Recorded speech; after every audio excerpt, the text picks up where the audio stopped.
So I'd like to welcome Eric Strout to the show here and talk to him a little bit about some of the things he's doing up in Maine. We haven't talked to anybody in Maine in I don't know how long. I think we interviewed a paramedic up in Maine about 5 or 6 years ago here on the show. And so it's great to have somebody back and talking about what different areas of the country you're doing for different services. So Chief Eric Strout, and you're not just an EMS chief, you've got 2 white helmets you wear. So tell us a little bit about the 2 services that you work with. That's correct. I'm the chief of local ambulance service, G&H Ambulance Service, which is a private entity just outside of Bangor, Maine. We sit in the town of Glenburn. And then I also am the chief of Levant Fire and Rescue, which is another small community just outside of Bangor, just north of Bangor up in rural Maine. And what kind of service area do you cover? Basically, our service area for our ambulance, we primarily cover two small towns. We transport anywhere go to Canada. We'll go as far as Boston. So we carry a non-emergency transfer all over the Northeast. My fire department covers another smaller area, 1 town. The ambulance that I run covers primarily 2 towns as emergency. So you're looking at anywhere from 7,000 to 8,000 people in that general area. Wow. That we cover. And then about how many people or employees do you guys deal with there on a regular basis? On the ambulance itself, we have 35 employees that are actively, and those are licensed. We have paramedics, right down to we have drivers. In the state of Maine, you have paramedics, advanced EMTs, and the basic.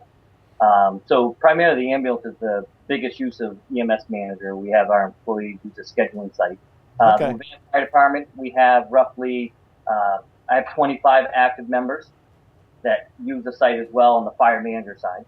Yeah, and I know that you're one of the first people I've really talked to. We got your information from our friends over at Aladtec, and you use both Fire Manager and EMS Manager. And one of the things you were telling me before we got started recording here was that you really enjoy having access to that database where you can store regularly accessed files and your SOPs and SOGs. And tell us a little bit about how you're using that for your new employees and for your changes that you make for existing employees.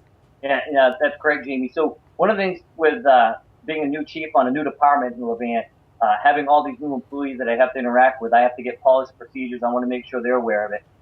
This site is actually awesome. It allows my people to have the ability to go online.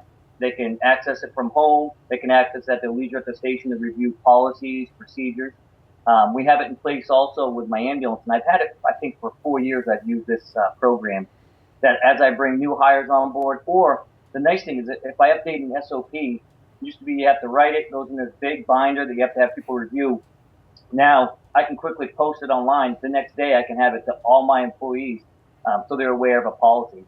The other cool piece that we use a lot is the required message function that I know when someone logs in and they acknowledge that they've read that policy, update, or procedure, there's a timestamp that tells me, hey, my employee now knows this new procedure is in place.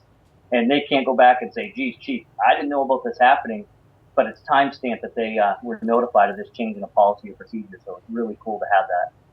And you were also saying how you really like the ability to track expiring qualifications or certifications, so that somebody needs to get that recertified training, whether it's bloodborne pathogens all the way up through their CPR card, you can track all of that. Yeah, and we're really toying with my ambulance. Any state, but the state of Maine requires strict standards that yearly you have to have updates, whether it's going over HIPAA policy or procedures that I have my employees. From a screenshot from my administrative role, my officers below me, I can actually keep updated on quickly the color change on, one of my employees, Johnny, needs an update. His CPR card's due in another month. Or we also track their license through the state of Maine, keeping continuing education hours. I know, wow, I got to make sure this person gets their updated training, and it flags me to let me know that from one, and it's so user-friendly to have one shot of a screen and I can track that information. It's really easy for me as a chief to have that. What have you heard from surrounding services? You were telling me that a lot of people around you really weren't familiar with EMS manager or fire manager, and they're kind of getting excited about some of the things you've been telling them about. Yeah, I think that the big piece that I actually, when I took over this position as Levant Fire Chief, I've been there roughly 2 months. Communication was one thing I heard that every department says, hey, communication. How do you communicate to all your people?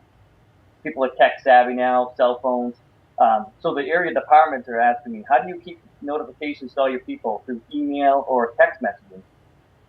As I've talked to, area chiefs, when I talk to about the program that we're currently using, they're just like, wow, where did you find this site? How do you use it? And I'm like, well, I've been using it for 3 or 4 years on my EMS side. It's great to go in and I can send mass text to all my employees or my volunteers on the fire department what's going on. It's huge. So a lot of these area departments want to kind of get on board with it and take and put it into their budgeting process to have something that they can use as a communication tool.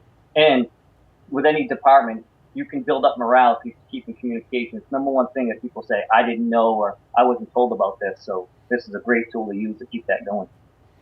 Well, Eric, I want to thank you, Chief, for coming on the show and telling us a little bit about how you're using EMS Manager and Fire Manager. And as always, I want make sure you and your guys are staying safe and keeping things safe up there for all of your communities. We really appreciate the work you're doing. I know the folks at Aladtec take very seriously that they've become this important tool that allows you to focus more on the things that are most important, which is getting your crews prepared to do the job they need to do.